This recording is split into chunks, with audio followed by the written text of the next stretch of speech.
طبعا زي ما توقعت في الفيديو اللي فات، وانا قلت المغرب هتكسب وهيبقى فوز صعب.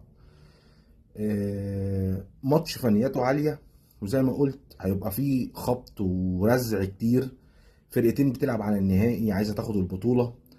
لكن قلت المغرب هتكسب، لكن هيبقى فوزها فوز صعب. حتى في الشوط الثاني يعني تقريبا هم تعادلوا خلاص في الدقايق الاخيره، كانت خلاص الاردن يعني كانت في ايديها انها تفنش الماتش، لكن المغرب قدرت انها تتعادل وتجيب جون التالت في